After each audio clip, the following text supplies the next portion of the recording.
हमने जो last class की थी उसमें हमने पढ़ी थी conditions for constructive and destructive interference. So can anyone student tell me what are the conditions of constructive and destructive interference?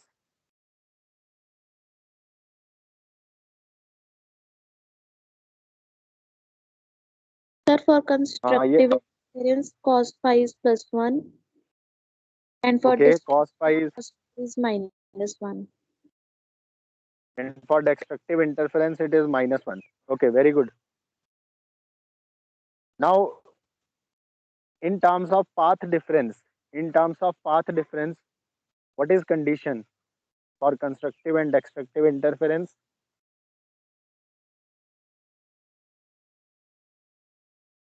In terms of path difference, because that is more important, because वही use करेंगे हम लोग जो हमारे next topics हैं उसमें. Constructive, even multiple. Very good. For constructive interference, path difference should be even multiple of lambda by 2. Wavelength का half means lambda by 2 का अगर इवन मल्टीपल है पाथ डिफरेंस तो बच्चे कंस्ट्रक्टिव इंटरफेरेंस होएगी. और अगर लैम्डा बाई 2 का ऑड मल्टीपल है path difference then destructive interference होएगी. तो ये चीज आपको नोट करके रखनी है. ये सबको याद रखना है. For constructive interference path difference is even multiple of lambda by 2, and for destructive interference path difference is odd multiple of lambda by 2. ये जरूर याद रखना बिकॉज ये बड़ी important you can say that condition है जो हमने आगे के टॉपिक पढ़ने हैं उसमें. ना बेटा इससे पहले before doing this constructive and destructive interference की कंडीशन, उससे पहले हमने पढ़ा था हॉगिन्स प्रिंसिपल, हॉगिन्स वेव थ्योरी. तो हॉगिन्स की वेव थ्योरी में एक्चुअली कोई प्रूफ नहीं था. व्हाट आई मीन कि ऐसा कोई प्रैक्टिकल प्रूफ अभी तक हमारे सामने नहीं आया था जो ये एक्सप्लेन कर पाए कि लाइट का वेव नेचर है. नो डाउट उसने रिफ्लेक्शन रिफ्रैक्शन जैसे फिनोमिनन्स को एक्सप्लेन किया by considering it that light is a wave. But actually कोई प्रैक्टिकल कोई एक्सपेरिमेंट हमारे पास अभी तक नहीं था जो ये प्रूफ कर पाता कि लाइट का वेव नेचर है. बट बच्चे 1925 में यंग एक्सपेरिमेंट आया, यंग डबल स्लिट एक्सपेरिमेंट हुआ. यंग साइंटिस्ट ने ये प्रूफ किया, फ्रेंच साइंटिस्ट था. उसने ये प्रूफ किया कि लाइट का जो नेचर है वो वेव नेचर है और उसका एक्सपेरिमेंटल प्रूफ उसने दिया. आज हमने वही एक्सपेरिमेंट पढ़ना है, यंग डबल स्लिट एक्सपेरिमेंट. तो यंग डबल स्लिट एक्सपेरिमेंट, एक तो नाम से ही आप समझो पहले तो डबल स्लिट यानी कि इसका जो एक्सपेरिमेंटल सेटअप होगा उसमें 2 स्लिट्स होंगी. तो मैं स्क्रीन शेयर कर रहा हूँ, ध्यान से सबने ऑब्जर्व करना है.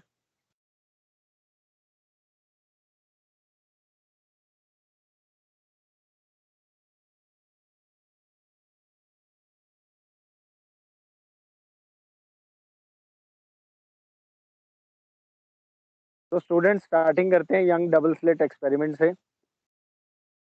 सबसे पहले ये पढ़ते हैं फर्स्ट पैराग्राफ. और Young used monochromatic light as the source, यानी अब कंस्ट्रक्शन पार्ट बताएगा कि एक्सपेरिमेंटल का सेटअप कैसा रहा. Young used monochromatic light. Monochromatic light का मतलब होता है light of single wavelength as the source. For example sodium vapour lamp उसने यूज किया जो कि मोनोक्रोमेटिक लाइट का सोर्स है. 1 मार्क क्वेश्चन के लिए ये भी इंपॉर्टेंट क्वेश्चन है कि यंग डबल स्लिट एक्सपेरिमेंट में कोई मोनोक्रोमेटिक सोर्स ऑफ लाइट क्या यूज कर सकते हैं. तो नॉर्मली यही यूज किया जाता है सोडियम वेपर लैंप. हाँ बच्चे, the light produced is passed through 2 narrow slits. चलो ये पढ़ते बाद में है, पहले ये समझ लेते हैं कि क्या है. यहाँ पे आप ये एक्सपेरिमेंटल सेटअप देख लो पहले. डायग्राम आपको विजिबल है सबको स्क्रीन में? Yes, sir. विजिबल है? ओके. बच्चे स्टार्टिंग में एक सोर्स है हमारे पास, सोर्स ऑफ लाइट एस. जो मेन सोर्स ऑफ लाइट है, सिंगल सोर्स ऑफ लाइट, और उसी सिंगल सोर्स से हमने दो सोर्सेज बनाए, ए और बी। ए और बी दो सोर्सेज बनाए। कैसे बनाए?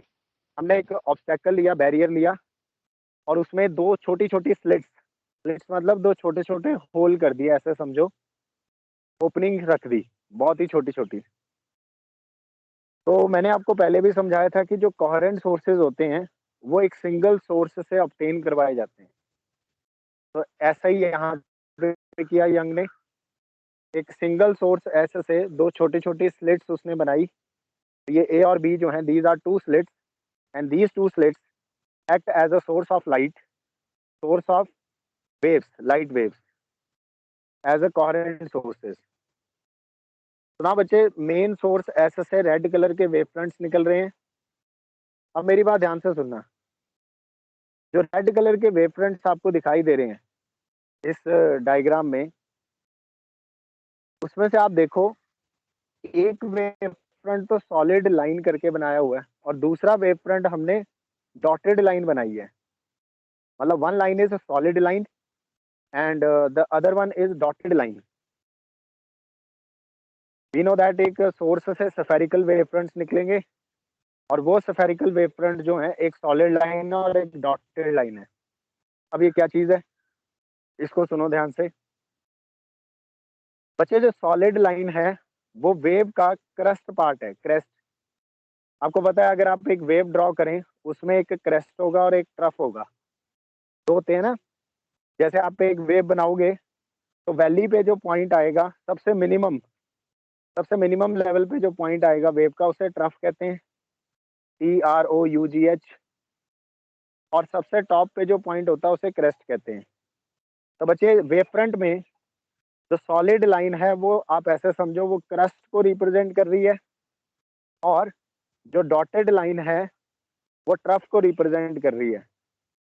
मतलब एक मैक्सिमम इंटेंसिटी, आप ऐसे समझ सकते हो, एक मैक्सिमम एम्पलीट्यूड के पॉइंट को रिप्रेजेंट कर रही है, और डॉटेड लाइन जो है वो मिनिमम एम्पलीट्यूड के पॉइंट को रिप्रेजेंट कर रही है। Are you getting my point students? Yes और no? Yes, sir. Yes, sir. I repeat? Okay, शाबाश, ठीक है बच्चे। तो ये चीज आपको ध्यान रखनी है। अब पहले सेटअप देखते हैं, सेटअप कैसा है। तो एक सिंगल स्लिट है, पहले एक तो सिंगल सोर्स है, वो उसके बाद दो स्लिट्स आ गई, यहाँ तक पहुंच गए हम लोग। फिर बच्चे बीच में एक मीडियम शुरू हो गया, मतलब इन दोनों सोर्सेज से लाइट वेव्स निकल रही हैं। देखो नए नए वेव फ्रंट्स निकल रहे हैं। पॉइंट ए से ऑब्जर्व करो, पॉइंट ए से अलग स्फेरिकल वेव फ्रंट्स निकल रहे हैं, और पॉइंट बी से अलग से निकल रहे हैं। और हो ऐसा रहा है कि पॉइंट ए से निकलने वाले वेव फ्रंट्स और पॉइंट बी से निकलने वाले वेव फ्रंट्स दोनों आपस में इंटरमिक्स हो रहे हैं, इंटरफेयर कर रहे हैं एक दूसरे के पाथ में। मतलब ये वो एरिया है, ये वो स्पेस है मीडियम का जहां पर इंटरफेरेंस होने वाली है। Are you getting my point? ये जो बीच में बड़ा सा गैप है जहां पे येलो लाइंस बनी हुई हैं डायग्राम में, बच्चे ये वो स्पेस है जहां पर इंटरफेरेंस हो रही है, जहां पर पॉइंट ए और पॉइंट बी से निकलने वाली लाइट्स इंटरफेयर कर रही है आपस में। और फाइनली एक लंबी सी लाइन है, एक स्क्रीन भी प्लेस कर रखी है। ये जिस लाइन के ऊपर CDEFG ये 4-5 पॉइंट्स प्लॉटेड हैं, एक्चुअली ये हमारी स्क्रीन है बच्चे, एक्चुअली ये हमारी स्क्रीन है। ठीक है, आपको मेरी बात समझ आ रही है? कोई बहुत बड़ा एक्सपेरिमेंटल सेटअप नहीं है इसका, एक सिंपल सा एक्सपेरिमेंटल सेटअप है। इसने कोहेरेंट सोर्सेज बनाए, और उससे थोड़े डिस्टेंस दूर पर एक स्क्रीन रख दी, और उस स्क्रीन के ऊपर एक पैटर्न इसने ऑब्जर्व किया। यहाँ तक समझ गए? यस और नो बच्चों? यहाँ तक Yes, क्लियर है sir. सबको? अब देखते हैं कि हो क्या रहा है। लेसन केयरफुली, बहुत ध्यान से सुनना है। सबसे पहले तो बेटा थोड़े से और डिस्कशन कर लेते हैं। अब मैं पढ़ने लगा हूँ ये paragraph. For this experiment used monochromatic light as the source. The light produced is passed through two narrow slits that are just 0.03 millimeter wide. just carefully note this point, note this basically जो digit given है mathematical digit, इसको ध्यान से note करो, ये बहुत छोटी value है 0.03 मिलीमीटर। यानी जो हम स्लिट्स यूज कर रहे हैं, जो ओपनिंग्स हमने रखी हैं, ये स्लिट्स बहुत ही छोटी स्लिट्स हैं 0.03 millimetre, very very small spacing, बहुत ही छोटी, यू कैन से दैट, इतनी छोटी कि शायद हम इस गैप को देखना भी हमारे लिए मुश्किल हो जाएगा। बहुत ध्यान से ऑब्जर्व करेंगे तब जाकर हमें गैप नजर आएगा। बच्चे इतनी छोटी स्लिट रखी हुई है, इसका रीजन मैं बताता हूँ। एक्चुअली अगर हम इस स्लिट की विड्थ को बढ़ा दें, मान लो बड़ी बड़ी विड्थ ले लें, बड़े बड़े होल कर दें वहां पे जो हमने बैरियर लगा रखा है, तो बच्चे लाइट अपना पार्टिकल नेचर शो करेगी, फिर वेव नेचर शो नहीं करेगी। बहुत स्टार्टिंग में अगर आपने क्लासेस लगाई हैं जो प्रेजेंट है रेगुलर, स्टार्टिंग में मैंने एक बात बताई थी कि लाइट अपना पार्टिकल नेचर, लाइट अपना वेव नेचर तब शो करेगी जब लाइट की वेवलेंथ और हमारे ऑब्जेक्ट का जो साइज है वो कंपेरेबल होगा। डुअल नेचर ऑफ मैटर और रेडिएशन की पहली क्लास में ही मैंने ये एक्सप्लेन किया था कि जो हमारा ऑब्स्टेकल होना चाहिए या जो भी ऑब्जेक्ट होना चाहिए, उसका जो साइज है वो साइज लाइट की वेवलेंथ के ऑर्डर का होना चाहिए। और हमें पता है कि इतना छोटा ऑब्स्टेकल लेके आना बहुत मुश्किल है, या ओपनिंग लेके आना, ऑब्स्टेकल हो या ओपनिंग हो, दो चीजें हो सकती हैं। या तो हम लाइट के पाथ में रास्ते में कोई ऑब्जेक्ट रख दें तो दैट इज ऑब्स्टेकल, या फिर बच्चे किसी ऑब्स्टेकल में हम होल कर दें तो दैट इज अगेन ओपनिंग। तो लाइट को जाने के लिए लाइट के पाथ में हमने डिस्टरबेंस क्रिएट करनी है किसी भी तरह से। तो अभी के लिए हमने क्या रख रखा है, पहले तो प्रॉपर बैरियर था, फिर हमने बीच में दो छोटे छोटे छेद कर दिए 0.03 मिलीमीटर के, होल कह लो या पतली सी स्लिट हमने छोड़ दी। ये स्लिट इतनी पतली है कि लाइट अपना वेव नेचर शो कर पाएगी इस डायमेंशन पे जाके। व्हाट आई मीन टू से, एक सिंपल सी लाइन में अगर आप इसको समझे, हमने इतना छोटी सी विड्थ इसलिए ली है सो दैट लाइट अपना वेव नेचर शो कर पाए, क्योंकि यही कंडीशन है, light will show it's wave nature when the size of obstacle or opening is of the order of wavelength of light. So that is why we have to consider this very very small width of slit 0.03 millimeter. Are you getting this point students? ये बात समझ आ गई आपको? हाँ? Yes, sir. Yes, sir. Okay. So number one point is this. Now number 2 point is, आगे बढ़ते हैं, and approximately 2 millimeter apart. यानी बच्चे ये जो दो स्लिट्स हैं हमारे पास इस डायग्राम में, स्लिट ए और स्लिट बी, इनके बीच का सेपरेशन भी काफी ज्यादा नहीं है, सिर्फ 2 मिलीमीटर का सेपरेशन है। अगर हम ये सेपरेशन बढ़ा के 10 मिलीमीटर कर दें या 15 मिलीमीटर कर दें, सपोज हमने इस सेपरेशन को काफी ज्यादा इंक्रीज कर दिया, now what will happen, source A से निकलने वाली लाइट की वेव फ्रंट्स और सोर्स वी से जो वेव फ्रंट्स निकलेंगे वो इंटरमिक्सिंग नहीं होंगे या बहुत कम इंटरमिक्सिंग होगी, यानी इंटरफेरेंस के चांसेस रिड्यूस हो जाएंगे। ऑब्वियसली ए और बी जितने क्लोज रहेंगे, इंटरफेरेंस के चांसेस, इंटरफेरेंस की प्रोबेबिलिटी ज्यादा है, तो इसलिए हम इस सेपरेशन को भी ज्यादा नहीं कर सकते। तो देयर आर 2 मेन पॉइंट्स जो आपको ध्यान रखने हैं while performing this young double slit experiment. Obviously हम इस साल में तो नहीं करेंगे, आप ग्रेजुएशन में जाएंगे तो शायद परफॉर्म करेंगे। तो एक्चुअली करते क्या है, एक तो हमें स्लिट का साइज बहुत छोटा रखना पड़ता है 0.03 मिलीमीटर, जितना इससे भी छोटा बल्कि इफ पॉसिबल। और दूसरा है कि दोनों स्लिट्स के बीच की जो सेपरेशन है वो 2 मिलीमीटर या उससे कम होनी चाहिए, बहुत ज्यादा नहीं होनी चाहिए, क्योंकि इन दोनों ही केसेस में हम लाइट का वेव नेचर डिस्कस नहीं कर पाएंगे। इज इट क्लियर आपको बच्चे? ये 2 पॉइंट्स क्लियर हो गए। कंडीशंस हैं बेसिकली ये, जब ये एक्सपेरिमेंट परफॉर्म करना होता है। क्लियर है? Yes, sir. Yes, sir.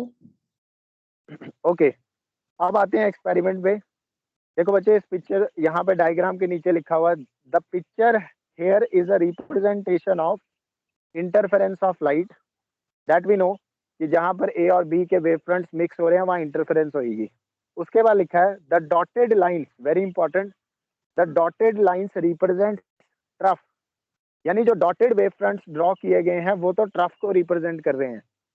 And the solid line represent crest, यानी बच्चे जो सॉलिड वेव फ्रंट्स ड्रॉ किए हैं दे आर क्रस्ट। आओ समझते हैं। तो अब इस डायग्राम पे यह जो कुछ है यहीं पे हमने देखना है। अच्छा, पहले इस डायग्राम को पढ़ने से पहले मैं आपसे कुछ क्वेश्चन करता हूँ, आपने मुझे उसके आंसर देने हैं।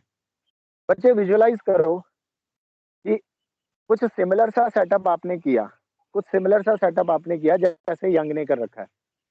आपने एक सोर्स ऑफ लाइट लिया और उसके सामने मान लो एक दीवार है, एक ऑब्स्टेकल है, और लाइट उस ऑब्स्टेकल को क्रॉस नहीं कर पा रही, क्योंकि यू कैन से दैट कि सोर्स से निकलने वाली लाइट को पहले उस ऑब्स्टेकल बीच में आ गया, और एक दीवार है वहां से लाइट आर पार नहीं जा सकती, ओपेक है। नाउ आपने क्या किया, उस दीवार में, उस वॉल में आपने 2 होल कर दिए, बड़े बड़े से, अच्छे खासे बड़े बड़े से होल कर दिए, और उस दीवार के पीछे जाके आपने एक स्क्रीन रख दी।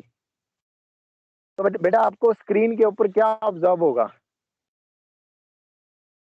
इमेजिन करो, सिचुएशन को इमेजिन करो, क्या कर रहा हूँ।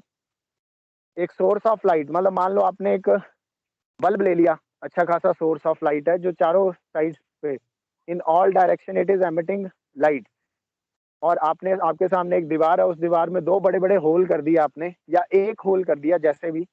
तो उसके पीछे जो दीवार है बेसिकली वो स्क्रीन है।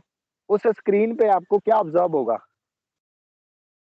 What you will observe?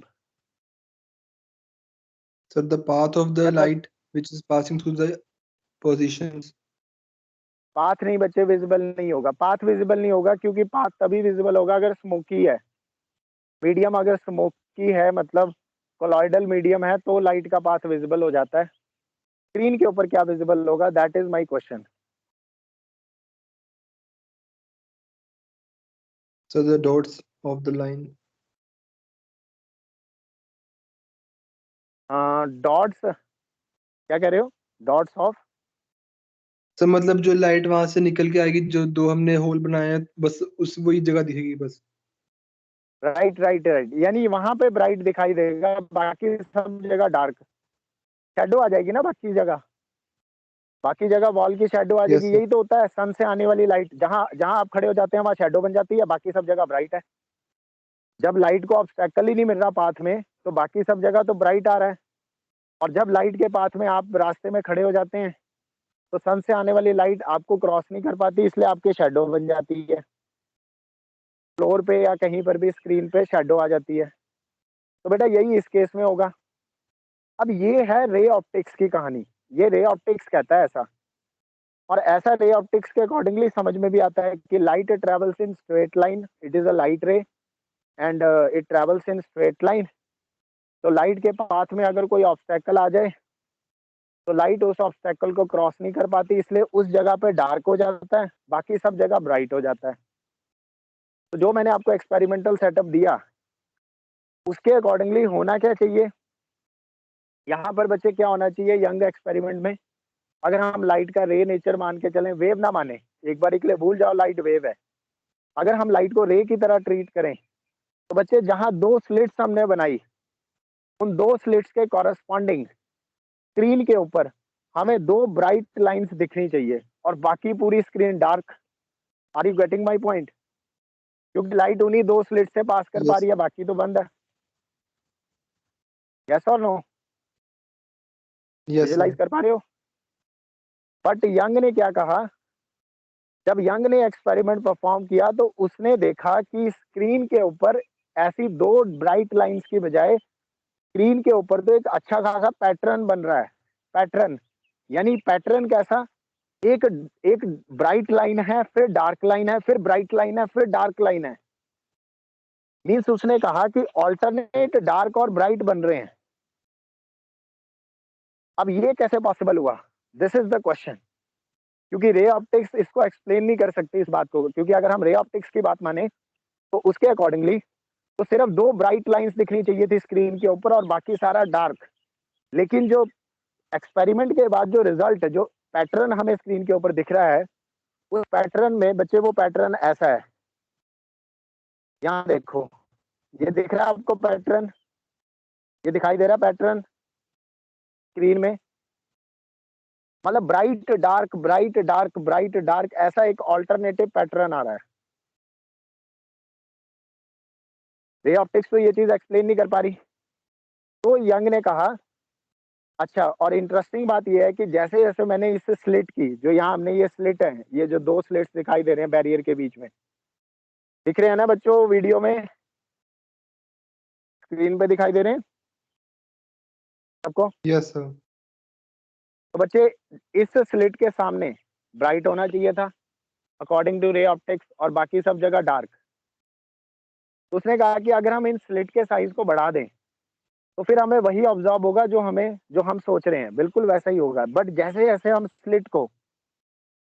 हम स्लिट की विड्थ को कम कर रहे हैं, और हमने उसको कम करते करते करते करते 0.03 मिलीमीटर या उससे कम, या फिर उससे कम विड्थ की हमने स्लिट कर दी, तो बच्चे फिर ये पैटर्न ऑब्जर्व हुआ, alternative dark and bright fringes. ये क्या हो गया? एक्चुअली ये हुआ ये कि पहले लाइट की वेवलेंथ के साइज की स्लिट नहीं थी, तो लाइट का बिहेवियर रे की तरह था, इसलिए स्क्रीन के ऊपर पैटर्न वैसा दिख रहा है जैसा हम इमेजिन कर रहे हैं। बट जैसे जैसे हमने स्लिट की विड्थ को कम किया, तो स्लिट की विड्थ लाइट की वेवलेंथ के ऑर्डर की हो गई, और अब लाइट रे की तरह काम नहीं कर रही, लाइट वेव की तरह काम कर रही है, और इसलिए पैटर्न दिखाई दिया ऐसा, alternative bright and dark fringe. आप कुछ पकड़ पा रहे हो? समझ आ रहा है आपको मेरी बातें? हाँ या ना? Yes sir. यस और? तो ये मैं आपको समझाना चाह रहा हूँ कि यंग डबल स्लिट एक्सपेरिमेंट में स्लिट की विड्थ कम होनी चाहिए। चलो, ये पॉइंट अगर आप समझ गए तो आगे चलते हैं। ना बच्चे, यंग ने थोड़ा सा एक्सप्लेन भी किया ये पैटर्न क्यों आ रहा है, मैथमेटिकली भी और फिजिकली भी। तो पहले तो हम लोग ऐसे डायग्रामेटिकली समझेंगे, और उसके बाद हम लोग मैथमेटिकली, तो खैर मैं आज नहीं करवा पाऊंगा, वो बोर्ड पे ही करवा सकूंगा, पर फिजिकली आज आप समझ लो कि कैसे डायग्रामेटिकली उसने कैसे एक्सप्लेन किया। तो बच्चे, इस डायग्राम में पहले तो रेड कलर के वेव फ्रंट्स आ रहे हैं मेन सोर्स से, उसके बाद ए और बी से ये कोहेरेंट सोर्सेज बन गए हमारे, यहाँ से दो अलग अलग वेव फ्रंट्स निकले। अब ध्यान से देखना, ए से निकलने वाला वेव फ्रंट और बी से निकलने वाले वेव फ्रंट आपस में इंटरमिक्स हो रहे हैं, और इंटरमिक्सिंग का मतलब है ये इंटरसेक्ट कर रहे हैं वेव फ्रंट एक दूसरे के साथ। तो बच्चे, जहां पर सॉलिड लाइन के साथ सॉलिड लाइन इंटरसेक्ट कर रही है, आई रिपीट, वो पॉइंट्स ढूंढो, वो इंटरसेक्शन पॉइंट ढूंढो इस डायग्राम में जहां पर ए का सॉलिड वेव फ्रंट और बी का भी सॉलिड वेव फ्रंट मीट कर रहा है। बेटा, find out all those points in the interfering medium, मतलब जहां पर इंटरफेरेंस हो रही है, ये बीच में मिक्सिंग हो रही है, वहां पर वो सारे इंटरसेक्शन पॉइंट को ढूंढो ध्यान से ऑब्जर्व करके, जहां पर ए का सॉलिड वेव फ्रंट और बी का भी सॉलिड वेव फ्रंट इंटरसेक्ट कर रहा है। ए और बी के दोनों सॉलिड लाइंस इंटरसेक्ट कर रही हैं।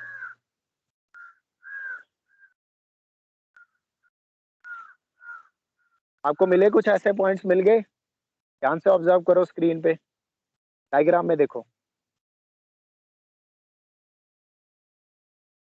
आई रिपीट, वो इंटरसेक्शन पॉइंट्स को ध्यान से ऑब्जर्व करो, ढूंढो इसमें से जहां पर ए की सॉलिड लाइन और बी की सॉलिड लाइन, यानी ए का सॉलिड वेव फ्रंट और बी का सॉलिड वेव फ्रंट इंटरसेक्ट कर रहा हो, वो इंटरसेक्शन पॉइंट ढूंढ लो।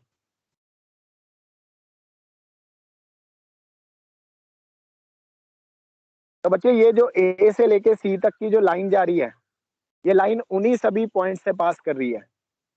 एक बार ऑब्जर्व करो ध्यान से, ऐसा हो रहा है?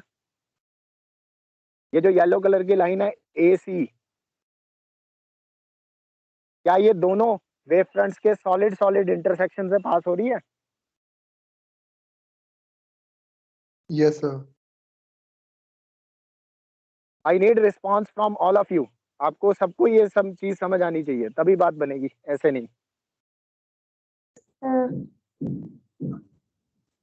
बच्चे ए का सॉलिड वेव फ्रंट और बी का सॉलिड वेव फ्रंट जिन पॉइंट्स पर इंटरसेक्ट कर रहा है उस पॉइंट से, उन सभी पॉइंट से लाइन पास हो रही है ए सी। क्या ये चीज आपको ऑब्जर्व हो गई डायग्राम में? यस और no? Yes sir. Yes, okay, sir. शाबाश, वेरी गुड।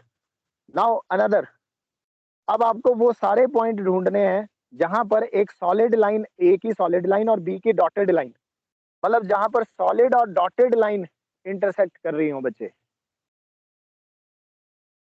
एक सोर्स के सॉलिड वेव फ्रंट और दूसरे सोर्स का डॉटेड वाला वेव फ्रंट जहां इंटरसेक्ट कर रहा हो, वो सभी इंटरसेक्शन पॉइंट को ढूंढो और बताओ कि कौन सी लाइन पे ये ऐसे पॉइंट्स आ रहे हैं। डायग्राम में ऑलरेडी लाइंस बनी हुई हैं, बस आपको वो लाइंस देख के बतानी है कि कौन से लाइन पे ऐसे ये वेव फ्रंट्स आ रहे हैं, solid and dotted. Sir D and F. D और एफ पे, शाबाश, बहुत बढ़िया। What about other students? ध्यान से ऑब्जर्व करो बच्चे, ये जो लाइन है डी वाली लाइन और एफ वाली लाइन, इस लाइन पे आप देखोगे कि ये लाइन उन इंटरसेक्शन पॉइंट से पास हो रही है जहां पर सॉलिड और डॉटेड मीट कर रहे हैं। यस और नो?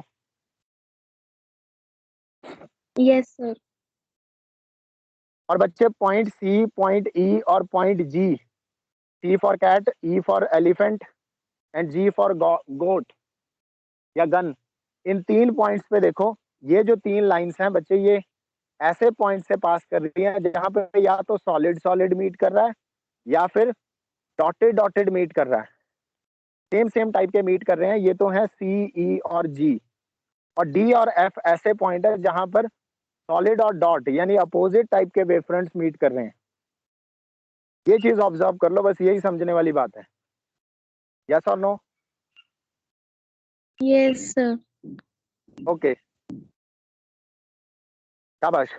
तो बच्चे जहां पर सॉलिड और सॉलिड मीट करेगा, जैसे पॉइंट सी को देखो, सॉलिड और सॉलिड मतलब क्रस्ट के साथ क्रस्ट मीट करेगा। अब ये वेव देखो, सी के आगे एक वेव डायग्राम बनाया हुआ है, इसका मतलब है बच्चे एक वेव दूसरी वेव के साथ सेम फेज में है।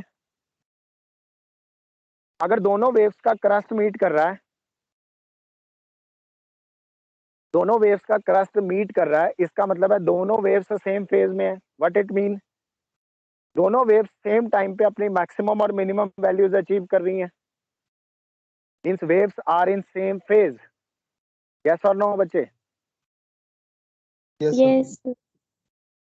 और जब बच्चे दोनों वेव्स सेम फेज में होती हैं तो उनकी इंटेंसिटी इंक्रीज होगी या डिक्रीज होगी? ऑब्वियसली उनकी इंटेंसिटी बढ़ जाएगी अकॉर्डिंग टू सुपरपोजिशन प्रिंसिपल। अगर एक का एम्पलीट्यूड A1 है, दूसरे का एम्पलीट्यूड A2 है, तो उनका रिजल्टेंट एम्पलीट्यूड बनेगा A1 प्लस A2, क्योंकि दोनों के वेक्टर्स सेम डायरेक्शन में होंगे, दोनों के एम्पलीट्यूड सेम डायरेक्शन में होंगे, क्योंकि दोनों का क्रस्ट अपवर्ड है और दोनों के ट्रफ डाउनवर्ड है। 3 पॉइंट वाली वेव की बात कर रहा हूँ। तो ऑब्वियसली उनका जो रिजल्टेंट इंटेंसिटी होगी वो बढ़ जाएगी। यानी बच्चे कौन से टाइप की इंटरफेरेंस हुई है? ये कंस्ट्रक्टिव टाइप की इंटरफेरेंस हुई है। पॉइंट सी पर आपको ब्राइट लाइन दिखाई देगी, क्यों? क्योंकि वहां पर कंस्ट्रक्टिव टाइप की इंटरफेरेंस होके आ रही है लाइट। इज इट क्लियर बच्चों? Yes, intensity sir. ज्यादा है मतलब ब्राइटनेस ज्यादा है। Intensity is directly proportional to brightness, क्योंकि दोनों वेव्स का क्रस्ट मैच कर रहा है, दोनों वेव के क्रस्ट मैच कर रहे हैं, दोनों वेव सेम फेज में हैं, और वो जो इंटरफेयर कर रही हैं वो सेम फेज में इंटरफेयर कर रही हैं। तो जो इंटरफेरेंस होगी वो कंस्ट्रक्टिव टाइप की होगी, और इसलिए इंटेंसिटी मैक्सिमम हो जाएगी, और इसलिए ब्राइटनेस भी मैक्सिमम हो जाएगी, और इसलिए हमें ब्राइट लाइन दिखाई देगी पॉइंट सी पर। जबकि बच्चे पॉइंट डी को ऑब्जर्व करो। पॉइंट डी वो पॉइंट है जहां पर एक वेव का क्रस्ट और दूसरी वेव का ट्रफ आता है। यानी बच्चे दोनों वेव्स आउट ऑफ फेज हैं, सेम फेज में नहीं है। 180 डिग्री का फेज डिफरेंस है दोनों के बीच में। यानी एक का क्रस्ट आ रहा है, दूसरे का ट्रफ। एक का एम्पलीट्यूड अपवर्ड डायरेक्शन में है और दूसरी वेव का एम्पलीट्यूड डाउनवर्ड डायरेक्शन में है। तो इनका जो रिजल्टेंट एम्पलीट्यूड है वो तो जीरो हो जाएगा या मिनिमाइज हो जाएगा, क्योंकि रिजल्टेंट एम्पलीट्यूड आएगा A1 माइनस A2। तो जब आप A1 में से A2 माइनस करोगे तो एम्पलीट्यूड कम ही हो जाएगा। तो जब इंटेंसिटी कम हो जाएगी या एम्पलीट्यूड कम हो जाएगा तो ब्राइटनेस भी कम हो जाएगी। मतलब यहाँ पर जो लाइन बनेगी वो डार्क लाइन बनेगी। Are you getting my point? D पे जो लाइन बनेगी वो डार्क लाइन बनेगी। हाँ जी बच्चों, समझ आ रही है मेरी बातें? हाँ। Yes sir. And the same reason at point E. बच्चे पॉइंट ई पर एक ब्राइट लाइन बनेगी, पॉइंट ई पर ब्राइट लाइन बनेगी, फिर पॉइंट एफ पर फिर से डार्क लाइन बनेगी, और इसी तरह पॉइंट जी पे फिर से ब्राइट लाइन बनेगी। और ऐसे ही बच्चे ये पैटर्न काफी दूर तक चलता चला जाएगा। हाँ, बट एक चीज है, बाद में आपको समझ में आएगा कि धीरे धीरे ब्राइटनेस का लेवल जो है, ब्राइटनेस का जो लेवल है वो भी डाउन नहीं पड़ेगा, बल्कि ये पैटर्न लगातार चलता जाएगा। इक्वल ब्राइटनेस और इक्वल टाइप की डार्कनेस। मतलब जो पैटर्न आपको ऑब्जर्व हो रहा है ऑल्टरनेटिव डार्क और ब्राइट लाइंस का, ये पैटर्न कौन एक्सप्लेन कर पा रहा है? ये वेव फ्रंट यानी wave nature of light explain कर पा रहा है कि ये पैटर्न बना कैसे। Are you getting my point? Is it clear बच्चे सबको? Yes sir. तो this is Young double slit experiment, nothing else. इतना सही है ये। बस ये डायग्रामेटिकली हमने समझा कि अगर हमारी स्लिट की विड्थ बहुत ही कम है, अगर हमारी स्लिट की विड्थ लाइट के वेवलेंथ की ऑर्डर की है, तो हमें ये इंटरफेरेंस, इसको, इस पैटर्न को बच्चे इंटरफेरेंस पैटर्न बोलते हैं। जो पैटर्न हमें दिख रहा है alternative dark and bright lines का, इसे इंटरफेरेंस पैटर्न कहते हैं। तो ये जो इंटरफेरेंस पैटर्न आ रहा है, this is because of wave nature of light and the reason being कि हमारे स्लिट की जो विड्थ है वो लाइट के वेवलेंथ की ऑर्डर की है। अब यहाँ से कॉन्सेप्चुअल क्वेश्चन बहुत बन सकते हैं। अगर 1 मार्कर क्वेश्चन आए ना बच्चे, यहाँ से बहुत सारे कॉन्सेप्चुअल क्वेश्चन बन सकते हैं, and that is why it is important. आपसे क्वेश्चन पूछा जा सकता है, what will happen if we increase the width of slit? क्या होगा अगर हम स्लिट की विड्थ को बढ़ा दें? तो वो पैटर्न नहीं दिखेगा। वो पैटर्न नहीं दिखेगा, फिर वो रे ऑप्टिक्स वाली कहानी आ जाएगी, हमें शेडो दिखाई देगी बस। और जहां पर ओपनिंग है वहां पे ब्राइट दिखाई देगा, बाकी सब जगह shadow. That is according to normal ray optics. और if width is small, it is equal to the wavelength or is of the order of wavelength of light, then we will see this interference pattern, and this is because of wave nature of light. And you can explain in this way, like draw some wave fronts. A और B से हमने wave fronts बनाए, एक solid wave front बनाया, एक dotted, फिर एक solid, फिर एक dotted. Actually solid and dotted is just a representation indicating the crest and trough lines, nothing else. So whenever crust और क्रस्ट के साथ क्रस्ट इंटरफेयर करेगा तो कंस्ट्रक्टिव इंटरफेरेंस होगी, ट्रफ के साथ ट्रफ इंटरफेयर करेगा तो भी कंस्ट्रक्टिव इंटरफेरेंस होगी। बट बच्चे अगर क्रस्ट के साथ ट्रफ यानी अपोजिट टाइप की इंटरफेरेंस होगी तो फिर डेस्ट्रक्टिव इंटरफेरेंस होगी, वहां डार्क लाइन बनेगी। तो बच्चे आओ पढ़ते हैं।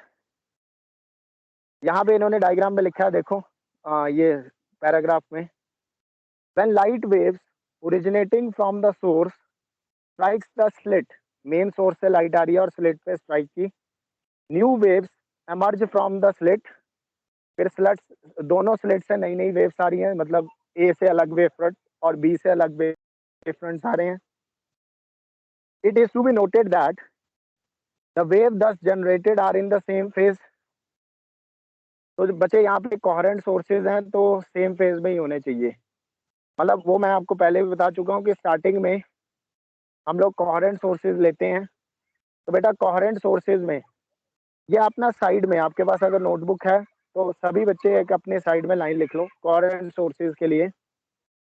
मैंने आपको पहले भी डिफाइन किया था कोहेरेंट सोर्सेज, और उसमें 1-2 पॉइंट और ऐड कर लो। अब बेटा कोहेरेंट सोर्सेज ऐसे सोर्सेज होते हैं लाइट के जिसमें लाइट की फ्रीक्वेंसी सेम रहती है। ये मैं पहले भी लिखवा चुका हूँ। नंबर 1 पॉइंट, फ्रीक्वेंसी सेम रहेगी। Everyone please note it down. Coherent sources ऊपर हेडिंग लगा के कहीं साइड में नंबर 1 लिखो, सेम फ्रीक्वेंसी। मतलब कोहेरेंट सोर्सेज से निकलेगी जो लाइट, उनकी फ्रीक्वेंसी सेम होगी। नंबर 2 सेकंड पॉइंट लिखो, either zero phase difference, either zero phase difference और constant phase difference. I repeat, coherent sources लिख के नंबर 1 पॉइंट लिखो सेम फ्रीक्वेंसी, और नंबर 2 पॉइंट लिखो आइदर जीरो फेज डिफरेंस और कांस्टेंट फेज डिफरेंस। लिख लिया बच्चों? लिख लिया सबने? अब आपने ये याद रखना है कि कोहेरेंट सोर्सेज ऑफ लाइट किसे कहते हैं बच्चे? ऐसे सोर्सेज जिनसे निकलने वाली लाइट की फ्रीक्वेंसी सेम है और जिनसे निकलने वाली लाइट के बीच का फेज डिफरेंस जीरो है। जीरो बोले तो दोनों वेव सेम फेज में हैं, या तो जीरो होना चाहिए या कांस्टेंट होना चाहिए। खैर कांस्टेंट वाला हमारे सिलेबस में नहीं है, आप जीरो लेके ही चलो। आप बस ये समझो कि अगर सोर्सेज कोहेरेंट सोर्सेज हैं तो लाइट निकलने वाली, जो लाइट उन सोर्सेज से निकलेगी उसकी फ्रीक्वेंसी सेम होगी और दोनों वेव्स सेम फेज में होगी, यानी उनके बीच का फेज डिफरेंस 0 डिग्री होगा। तो ये लिख रहे हैं कि यहाँ पर दो कोहेरेंट सोर्सेज हैं, वहां से निकलने वाली लाइट सेम फेज में है। फिर इसके बाद मैं आगे बढ़ रहा हूँ, वीडियो में देखो। In this picture if you see carefully at the lines E C and G, ये जो तीन लाइन है सी ई और G, the crest of one wave falls over the crest of another wave और the trough of one wave falls over the trough of another wave. यानी बच्चे crust के साथ क्रस्ट आ रहा है और ट्रफ के साथ ट्रफ आ रहा है। तो the amplitude of two waves gets added up and hence intensity becomes maximum and this is called constructive interference। तो बच्चे पॉइंट ई सी और जी पर कंस्ट्रक्टिव इंटरफेरेंस होगी। उसके बाद अगले पैराग्राफ में लिखा है at the lines D and F the crest of one wave falls over the trough of another wave. एक वेव का क्रस्ट दूसरे के ट्रफ पे आ रहा है डी और एफ वाली लाइन के ऊपर, hence the amplitude of waves gets subtracted and intensity becomes minimum। तो एम्पलीट्यूड कम हो जाएगा, इंटेंसिटी मिनिमम हो जाएगी। This is known as destructive interference। so in this way we get alternative dark and bright fringes on the screen। बच्चे इन lines को fringes कहा जाता है, डार्क लाइन और ब्राइट लाइन इन्हें फ्रिंज वर्ड, इन्हें फ्रिंजेस कहा जाता है। तो ये लिख रहे हैं we get alternative dark and bright fringes on the screen। अच्छा ये लाइनें समझ आ गई सबको? सही, yes or no everyone? Yes sir। तो this was young double slit experiment। I hope आपको क्लियर हो गया होगा क्या है young double slit experiment। Clear है बच्चे सबको? Yes sir। तो बेटा ये मैंने पीडीएफ शेयर कर दी है ग्रुप में, अब वहां से यंग डबल स्लिट एक्सपेरिमेंट, ये जो डायग्रामेटिकली एक्सप्लेनेशन है, ये आप इस पीडीएफ से रेफर करके अपने नोट्स में बना लोगे। कल हम इसके लिए मैथमेटिकल एक्सप्रेशन करेंगे नेक्स्ट क्लास में, what I mean mathematical form करेंगे। ये चैप्टर अब ज़्यादा नहीं बचा, बस यही इंटरफेरेंस टॉपिक ही अपना लास्ट चल रहा है इसमें। इसके लिए हमने मैथमेटिकल एक्सप्रेशन निकालना है और एक दो एक्सप्रेशंस निकलेंगे इस इंटरफेरेंस टर्म से रिलेटेड, देन अपना वेव ऑप्टिक्स भी खत्म हो जाएगा। अब देखा जाए तो बेसिकली एक चैप्टर रह गया हमारा सेमीकंडक्टर्स और बाकी ऑलमोस्ट डन है। वेव ऑप्टिक्स एक क्लास में हो ही जाएगा या एक या दो क्लासेस में, और एक्स्ट्रा क्लास में अपना डुअल नेचर भी खत्म होने वाला है। तो ऑलमोस्ट आपका एक ही चैप्टर रह गया है और आपके एग्जाम आपको पता होंगे मिड सितंबर से हैं। तो बच्चे अपनी तैयारी शुरू कर दो अभी, प्री बोर्ड जो आपके एग्जाम होने हैं। ठीक है बच्चों, क्लियर है सबको? Yes sir। Yes, sir.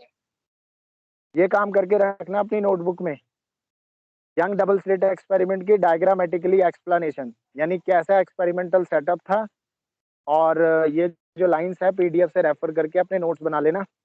इसके बाद इसमें मैथमेटिकल पार्ट है, वो भी पीडीएफ में मिलेगा, लेकिन वो मैं आपको नेक्स्ट क्लास में करवा ही दूंगा। ओके बच्चे, thank you everyone, thank you, thank you sir. Thank you.